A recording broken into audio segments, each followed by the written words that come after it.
The truth has been revealed about Bronny James potentially joining the Toronto Raptors. After a year of Masai Ujiri scouting LeBron James' son, we have an update on the probability he lands with Toronto, and there's also been a lot of Jakob Poeltl trade rumors escalating, which has a lot of Toronto Raptors fans fired up about what the team should potentially do this offseason. So we're going to discuss all of that in this video. And if you want to stay up to date with everything regarding this Toronto Raptors team, and you've been watching the vids but haven't subscribed just yet, it would mean the world to me if you guys could hit that subscribe button. But let's dive in the first topic of discussion. First thing we're taking a look at is the truth about the Raptors draft, specifically in regards to Bronny James. Now, this has certainly been the most controversial player in the entire NBA draft, more than Zach Edey, who some people think is a second round pick that's going to be the next Luke Garza. Then I'm seeing a lot of people say, oh, he's the next Yao Ming, going to be a dominant force down in the paint.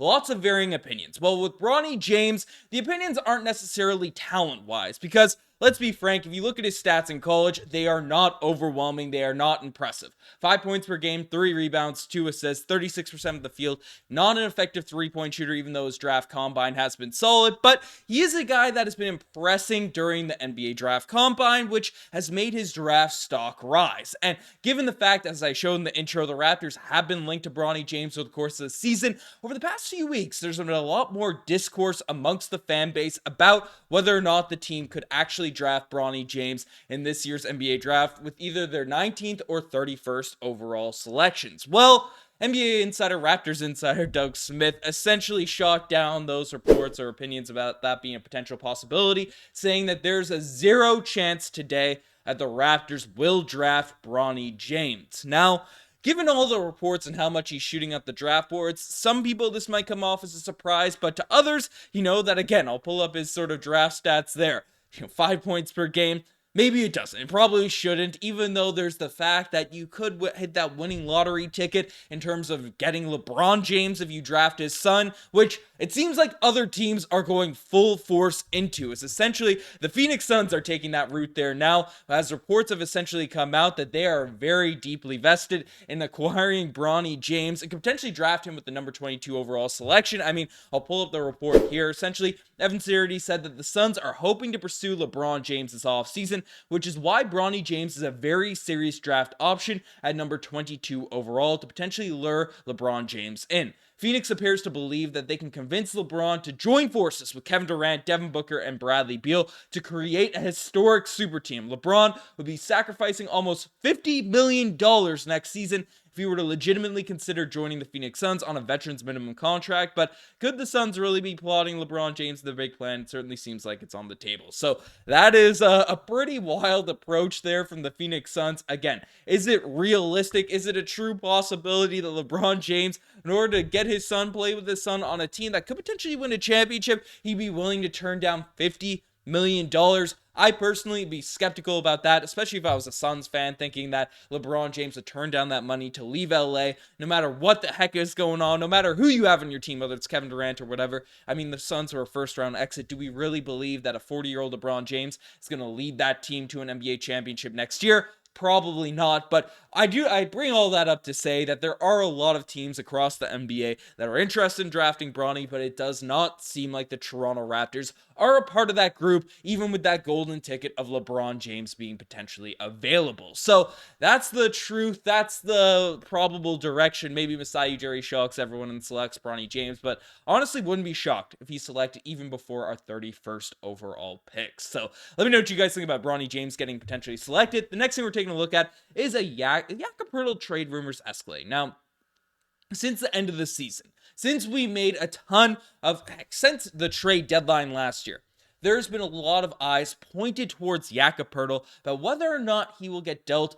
this offseason, whether or not he fits the long-term core group of this roster. And, those questions make sense, even given the fact Jakob Poeltl has honestly been our most important player in terms of winning. I mean, this season averaging 11 points per game, 9 rebounds, 2.5 assists, 1.5 blocks per night. The stats aren't crazy. They aren't, on another level. He doesn't create a ton of his own shots. 80% of his shots are assist upon inside the paint, but he's an elite defender. His defensive box balance is 1.0 on a team that really wasn't that great last year. Is very impressive. He's only 28 years old, and as a VORP, that is still positive, despite, again, the Raptors not being an amazing team. But Jakob Poeltl is a crucial piece to this Toronto Raptors group, and obviously he's a guy that right now there's a lot of questions about, is he 28? He's 28. Does he fit the Scottie Barnes timeline? What's going on? And again, from a similar article from Doug Smith, he was asked about the truth about Jakob Poeltl potentially getting dealt, and he gave his opinion on it, essentially saying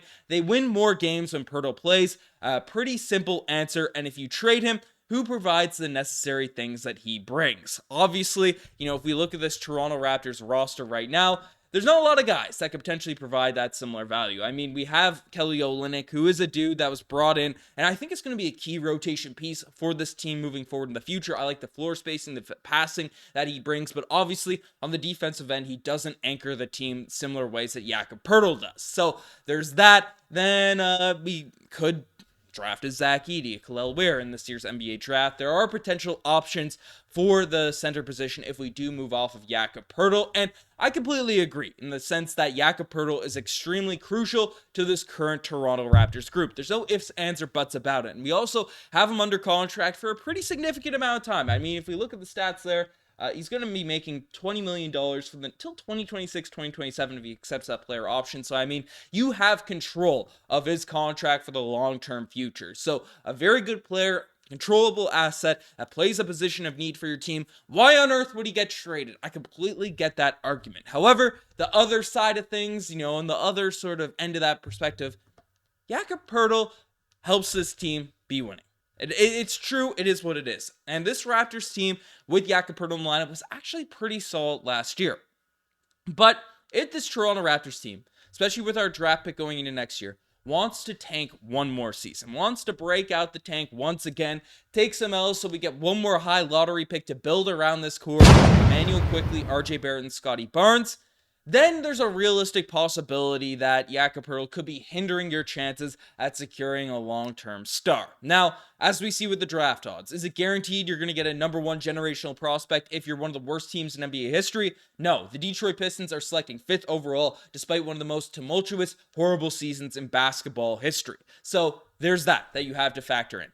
But this Raptors team, some people are arguing, need to sort of go all out, try to get another star, because right now, if we sort of compete and try to win next season, we're just going to be one of those 8th seed cap teams. Maybe we are a lower tier playoff team that gets knocked down the first round. It is what it is. And frankly, I understand that perspective. Personally, my take, my opinion on it, where I stand on this whole debate is, hey, this team should go into next season with the hopes of trying to do our best, trying to win some games, trying to do all of that. And if things don't work out early on in the year, then you say, hey, trade deadline, probably deal away Poeltl, bottom out, and then figure it out for next season.